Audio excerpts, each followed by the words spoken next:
రోజంతా పార్టీయే బావా. బావా బాగా బీచ్లో కూర్చొని అలలు చూస్తూ ఆ ట్యూనా ఫిష్ని తింటూ ఉంటే బా ఆ ఎంజాయ్మెంట్ స్వర్గంలో కూడా ఉండదు బావా.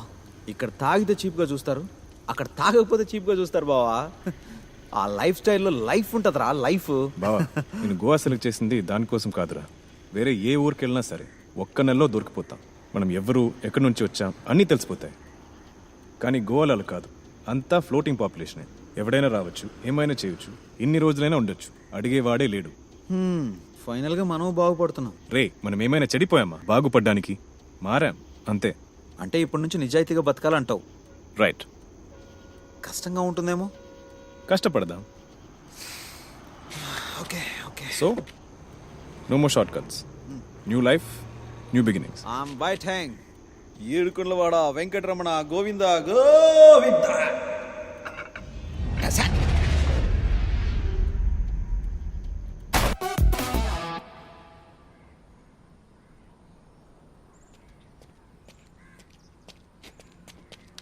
సార్ ఇద్దరు కుర్రోళ్ళంట, ఈ ఇంట్లోనే ఉండేవారు. ఓ 3 రోజుల ముందే ఖాళీ చేశారండి సార్. ఆ హౌస్ ఓనర్ అడ్రస్ తీసుకున్నాను సార్, మాదాపూర్. 1 yearగా మా ఇంట్లోనే అద్దెకుంటున్నారు. వాళ్ళ మీద ఇంతవరకు నాకే కంప్లైంట్ లేదు సార్. పాలు పొంగించేటప్పుడు చూశానంతే. ఎవరి మంత్ కరెక్ట్గా అద్దె వాళ్లే నా అకౌంట్లో వేసేస్తారు. ఆ అకౌంట్ డీటెయిల్స్ ఒకసారి ఇస్తారా? అలాగే sir.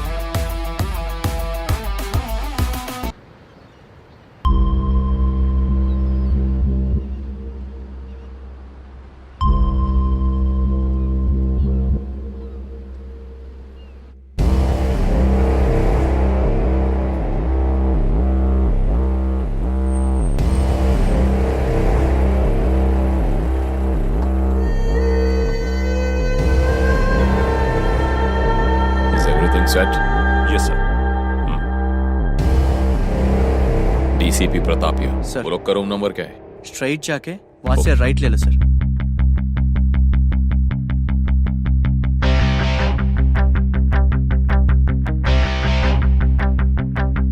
Barge in from that side. Yes, sir.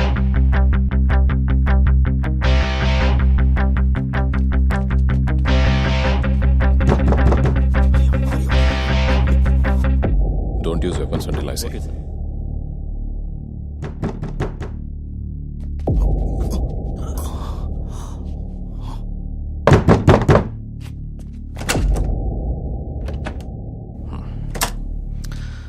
Break the door.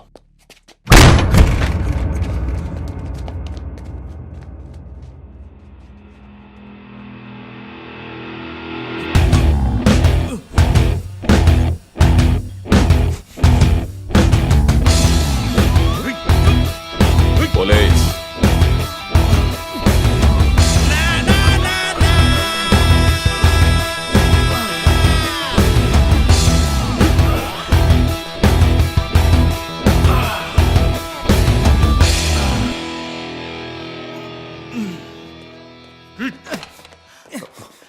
Sir అన్ని రూమ్లు వెతికి చూసాం. ఆ అమ్మాయిలు ఇద్దరు తప్పించుకున్నారు సార్. ఈసారి కూడా మిస్ అయ్యారు.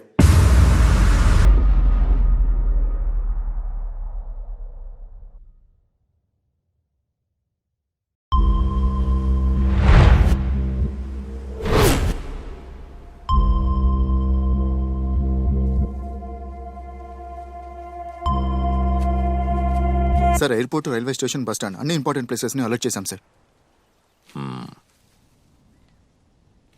సిద్ధార్థ్ రైట్? Yes sir. ఏ ఊరు?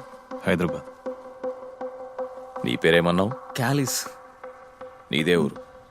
చిత్తూరు. చిత్తూరా? అంటే చిత్తూరు దగ్గర మదనపల్లి సార్. నిజంగా నీ పేరు క్యాలిసా? కాళహస్తి కుమారస్వామి సార్ స్టైల్గా క్యాలిస్ అని. ఆ అమ్మాయిల ఫొటోస్, వాళ్ళ ట్విట్టర్, ఫేస్బుక్, ఇన్స్టా ఐడీస్ కానీ ఏమైనా ఉన్నాయా? ఎన్ని రోజులుగా ఉంటున్నారు ఇక్కడ? 1 వారంగా. డబ్బులు ఎంత తీసుకొచ్చారు? అంటే ఒక సంచి నిండానే 6 లక్షలు. 6 lakhs. ఐటీ ప్రొఫెషనల్స్ ఇద్దరు. నేను యాప్ డెవలపర్, వీడు యానిమేటర్. ఫ్రీలాన్సర్స్గా చేస్తుంటా. సంపాదించిందంతా తీసుకొచ్చి ఎవరో ఇద్దరు అమ్మాయిలు పిలిచారని గోవాకి వచ్చేశారు. ఏం చేద్దామని? లవ్ చేశాం, పెళ్లి చేసుకుని సెటిల్ అవుదామని వచ్చాం. సెటిల్ అవుదామని వచ్చారా? అసలు వాళ్ళు ఎంతమందిని లవ్ చేశారో తెలుసా మీకు? 2 years బ్యాక్ నేను కోచిలో పోస్ట్ అయినప్పుడు నా ఫ్రెండ్ నన్ను కలిసి ఒక అమ్మాయి తనతో పరిచయం పెంచుకుని 25 లక్షలు దోచుకుని పారిపోయిందని చెప్పాడు. కానీ వాడి దగ్గర తనకి సంబంధించిన ఏ ప్రూఫ్ లేదు, నాట్ ఈవెన్ ఏ ఫోటో. ప్రేమ పేరుతో నమ్మించి మోసం చేసింది. తను అఫీషియల్ గా ఏ కంప్లైంట్ ఇవ్వలేదు, పరువు పోతుందని భయపడ్డాడు. ఇది నా ఫ్రెండ్ ఒక్కడికే జరిగిందా లేదా చైన్ ఆఫ్ క్రైమ్స్ అని డిపార్ట్మెంట్ లో ఎంక్వైరీ చేశాను. కేవలం 2 years లో సిమిలర్ క్రైమ్స్ చాలా జరిగాయని తెలుసుకున్నాను. But all these are unofficial reportings. Not a single complaint was lodged. కారణం విక్టిమ్ వయసు, తన పరువు పోతుందన్న భయం. ఒక్కొక్కడి దగ్గర లక్షలు కొల్లగొట్టారు. ఇది చాలా సీరియస్ కేసు అని నాకు అర్థమైంది. And I started my investigation. నా విచారణలో ఇదంతా కేవలం 2 అమ్మాయిల పని అని తేలింది. లక్కీలీ కొంతమంది దగ్గర వాళ్ళకిచ్చిన గిఫ్ట్స్ తాలూకు ఫొటోస్ ఉన్నాయి. ప్రతి చిన్న ఎవిడెన్స్ ని గ్యాదర్ చేశాను. అఫీషియల్ కంప్లైంట్ ఏది లేకపోవడం వల్ల I had my limitations. Hyderabad కి ట్రాన్స్ఫర్ అయ్యాక కూడా ఐ కంటిన్యూడ్ మై ఇన్వెస్టిగేషన్. కానీ వాళ్ళకి సంబంధించిన ఏ ఒక్క క్లూ కూడా నాకు దొరకకుండా జాగ్రత్త పడ్డా the most talented criminal minds వాళ్ళిద్దరు. సో నా రికార్డ్స్ ప్రకారం లిస్ట్ లో మీ టోకన్ నంబర్ 9. కానీ ఆఫ్ ద రికార్డ్ చాలా మంది మోసపోయారు. వాళ్ళని గుడ్డిగా నమ్మి విధవలయ్యారు. కానీ ఎంత పెద్ద కేడీలైనా సరే ఏదో ఒక రోజు దొరుకుతారు. ఓసారి వాళ్ళిద్దరు కూడా అలాగే దొరికారు. ఎంత కష్టపడి కొట్టేశాను, వీళ్ళకే తెలుసు నా బాధ.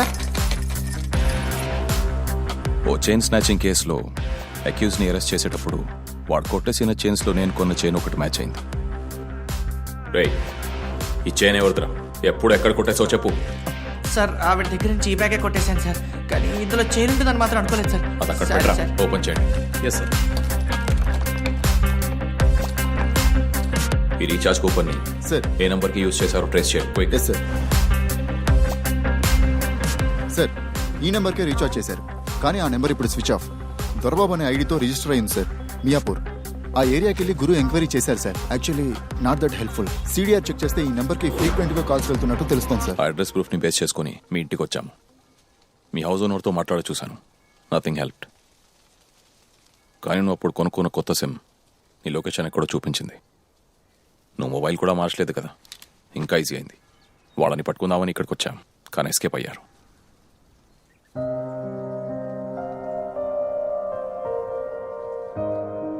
లోపలేదో తెలియని పెయిన్ కదా, కానీ ఫీలింగ్స్ ఏవి వాళ్లకుండవు. ఇప్పుడు వాళ్ళిద్దరూ వేరే ఊర్లో ఎవరిని ట్రాప్ చేద్దాం, ఎలా మోసం చేద్దాం, ఎంత దోచుకుందామని ప్లాన్ చేస్తుంటారు. సెంటిమెంటే లేని ఇద్దరు చీటర్స్ వాళ్ళిద్దరు. మా సేవింగ్స్ అంతా తీసుకొచ్చాను. మా బైక్ అమ్మేసి వచ్చిన డబ్బులు కూడా ఇందులో ఉంది. 2 రోజులు వెయిట్ చేయడం దేనికి? రేపే బయలుదేరదాం. I'm in love with you Meera. Thank god. సాగదీస్తాడు అనుకున్నాను, టక్కని చెప్పేశాడు. రేపే ఓకే చెప్పేస్తా. ఆ క్యాలిస్ని నేను సెట్ చేస్తా. ఏ, ఆ బక్రాగాళ్ళు దొరికారు. నేను మళ్ళీ ఫోన్ చేస్తాను.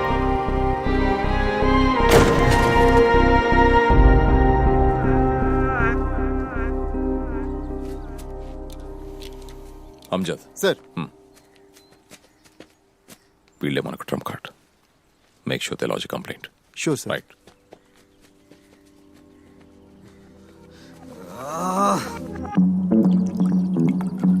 6 లక్షలంటే మాటలా బ్రదర్? ఎంత కష్టపడి సంపాదించుంటారో. ఆ బాధ ఏంటో నాకు తెలుసు, కానీ దానికంటే దారుణం ఏంటో తెలుసా? ప్రేమ పేరుతో మిమ్మల్ని మోసం చేయడం. వాళ్ళు చేసిన ద్రోహానికి అస్సలు క్షమించకూడదు. ఇప్పుడు మనం కొట్టే దెబ్బకు వాళ్ళకు దిమ్మ తిరగాలి. ఏమంటారు? ఓ బ్రదర్లా చెప్తున్నా, నా మాట విని సార్కో కంప్లైంట్ ఇవ్వండి. 1 వీక్లో పోయిన మీ డబ్బు మొత్తం తిరిగి వచ్చేలా చేస్తారు. మీ పవర్ ఏంటో అప్పుడు తెలిసొస్తుంది వాళ్ళకి. ఇప్పటిదాకా మోసపోయిన వాళ్ళు ఎవరు కంప్లైంట్ ఇవ్వలేదనేగా వాళ్ళ ధైర్యం. అసలు వాళ్ళు ఆడపిల్లలే కాదు, కానీ మగాడి పవర్ ఏంటో కంప్లైంట్ ఇచ్చి మీరు చూపించండి. మీరిచ్చే ఆ కంప్లైంట్ చాలా మంది మగాళ్ళ జీవితాన్ని కాపాడుతుంది. ఇస్తున్నా, వాళ్ళ మీద కంప్లైంట్ ఇస్తున్నా. ఇవ్వాలరా, వాళ్ళకి మనం అంటే ఏంటో తెలియాలి. ఎక్కడున్నా పట్టుకుని మన దగ్గర దొబ్బేసిన డబ్బులు మొత్తం తీసుకోవాలి. డబ్బు సంగతి వదిలేరా, దాన్ని ఎలాగైనా సంపాదించవచ్చు. దొంగతనం చేసేలా పర్లేదు, మోసం చేశారు, తట్టుకోలేకపోతున్నారా? వాళ్ళకు కూడా మన బాధ ఏంటో తెలిసేలా చేయాలి బావా. చేద్దాంరా. వాళ్ళకి సంబంధించిన ఎవిడెన్స్ ఏమైనా ఉందా? ఖచ్చితంగా ఏదో ఒకటి దొరుకుతుంది. అది పోలీసులకు ఇస్తే వాళ్ళే పట్టుకొస్తారు.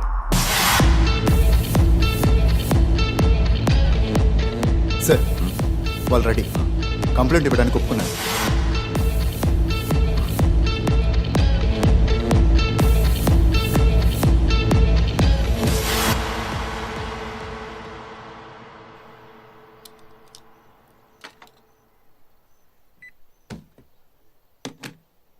Go head.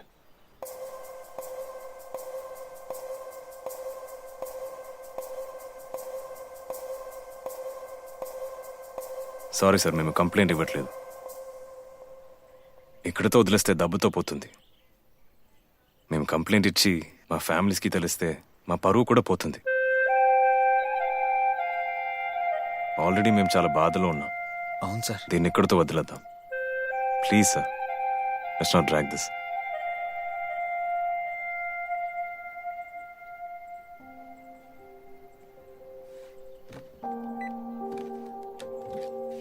It's okay. మీరు కంప్లైంట్ ఇస్తేనే నేను వాళ్ళని పట్టుకుంటానని ఏం లేదు. మీరు కోఆపరేట్ చేస్తే వాళ్ళని కొంచెం త్వరగా పట్టుకోవచ్చు. ఆఫ్కోర్స్ టైం పడుతుంది, కానీ లోపు మీ డబ్బు ఖర్చు పెట్టేసి ఉంటారు. ఏ సోర్స్ లేకుండానే వాళ్ళ కోసం గోవా వరకు వచ్చాను. ఫర్దర్గా ట్రేస్ చేయడం నాకేం పెద్ద పని కాదు. I will be arresting them. త్వరలో మీరు ఆ న్యూస్ వింటారు. In case if you change your mind about the complaint, feel free to call. Thank you sir. ఒకటి ఫ్రీ అని, అలాగే నీ లవ్లో దొరికిందా నాకు శ్రేయ. ఏదో ఫ్లోలో టైంపాస్గా ఉంటుంది కదా అని వెళ్ళిపోయా. కానీ నాకు ఈ పెళ్ళి సీరియస్ రిలేషన్షిప్ అంటే చాలా భయం. ఇప్పుడే ఫస్ట్ టైం నీతో చెప్తున్నాను. అందులో తను ఎప్పుడు ఫోజ్ కొడుతూ బిల్డప్లు ఇస్తూ నన్ను ఎప్పుడు డామినేట్ చేస్తూ ఉండేది కదా. పైగా తను ఇంతవరకు ఎప్పుడు నాకు ఒక్కసారి కూడా ఐ లవ్ యూ అని చెప్పలేదు. నాకు కూడా. కానీ ఇప్పుడు సడన్గా తను నా పక్కన లేదు అంటే అది యాక్సెప్ట్ చేయడమే నా వల్ల కావట్లేదు బా. అంతేలే, లవ్ చేసేసాం కదా, అందుకే ఈ బాధలన్నీ.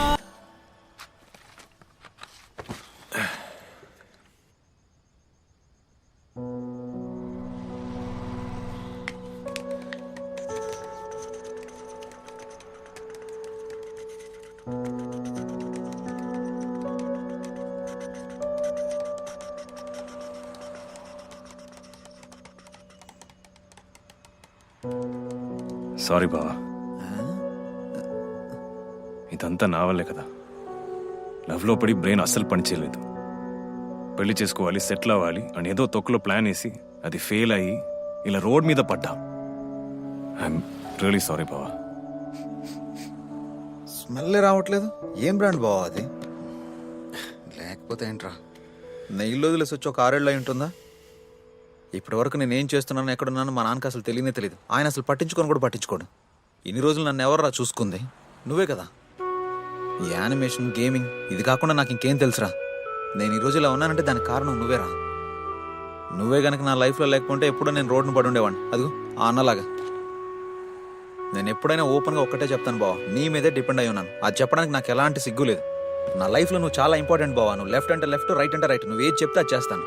సరే, ఇప్పుడు నువ్వు అన్నట్టే రోడ్డు మీద పడ్డాను. పడితే ఏమైంది? నువ్వు నాతోనే ఉన్నావుగా.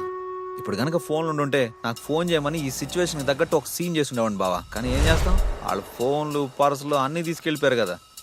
సినిమాలో చూపించేది నిజమే బావా, ప్రేమ చాలా డేంజర్. రేయ్ రేయ్ బావా, ఎక్కడికి రా బావా, నువ్వు కూడా వదిలేసిపోకు బావా. బావా రేయ్.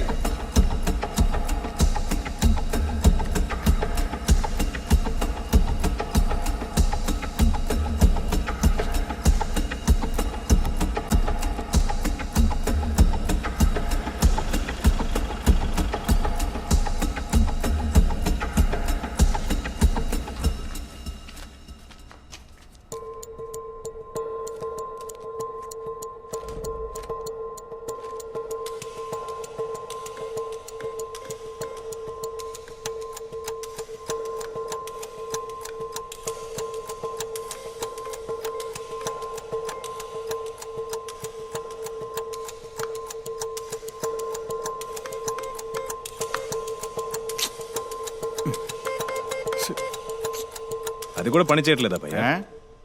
ఈ ఏటీఎం కూడా పనిచేయట్లేదు. ఇంత రాత్రి వేళ ఇంకో ఏటీఎం ఎక్కడ దొరుకుతుందో ఏంటో.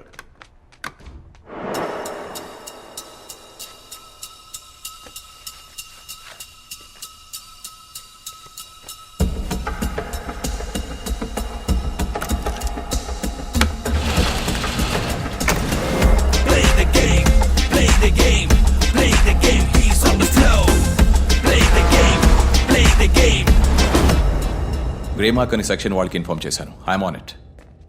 Okay, ya, right. చెప్పు అంజద్. సార్, గోవా పోలీసుల్ని airport railway station CCTV footage అడిగాం కదా, వాళ్ళు మన ఆఫీషియల్ ఆర్డర్ కోసం వెయిట్ చేస్తున్నారు. ప్రొసీడ్ అవ్వమంటారా సార్? Don't do that. మనం ఇలా చెక్ చేస్తామని వాళ్ళు ముందే గెస్ చేసి ఉంటారు. Yes sir. ఖచ్చితంగా అక్కడికి వెళ్ళి ఉండరు. అంజద్, 5:45కి మనం రిసార్ట్కి వెళ్ళాం. Correct sir. 3:30 వరకు వాళ్ళు మేల్కొని ఉన్నారు. Yes sir. అంటే ఆ 3 అవర్స్ గ్యాప్లోనే ఆ అమ్మాయిలు ఎక్కడి నుంచి వెళ్ళిపోయారు. బై రోడే వెళ్ళి ఉండాలి, కానీ చాలా దూరం వెళ్ళి ఉండరు. అది వాళ్ళకే రిస్క్. అంజద్, చెప్పండి సార్. రోడ్వేస్లో గోవా దాటగానే వచ్చే నియరెస్ట్ ఎయిర్పోర్ట్ రైల్వే స్టేషన్ ఏదని చెక్ చేయండి. Okay sir. అక్కడ నుంచి బయలుదేరిన ఫస్ట్ వెహికల్ అంటే first aircraft first train ఏ డెస్టినేషన్కో కనుకోండి. Sure sir. అది కనిపెడితే చాలు. Will be on the trail. Let's catch them. Yes sir. కాలాన్నే మనం తిరిగి వెనకకే తోద్దామా, మళ్ళీ మన కథనే రాద్దామా, ఎలా విడిచి ఛా, వాళ్ళని ఏదో ఒకటి చెయ్యాలి బావా. ఎక్కడున్నారో వెతికి కనుక్కుని వాళ్ళకి పనిష్మెంట్ ఇవ్వాలి. చేద్దాం. కానీ వాళ్ళు పెద్ద కేడీలు కదా, వాళ్ళ ఒరిజినల్ పేర్లు ఏంటో కూడా మనకు తెలియదు కదా. కానీ ఒకటి తెలుసు, వాళ్ళు మనలాంటి దొంగలే. అది చాలు వాళ్ళని పట్టుకోవడానికి. బావా, ఆర్జీవి ట్వీట్లా ఉంది, కొంచెం అర్థమయ్యేలా చెప్పరా. సింపుల్ బావా, మనం వాళ్ళ సిచ్యువేషన్లో ఉంటే ఏం చేసేవాళ్ళం? ఫస్ట్ థింగ్, గోవా నుండి దూరంగా వేరే సిటీకి వెళ్ళిపోయేవాళ్ళం. కరెక్టా?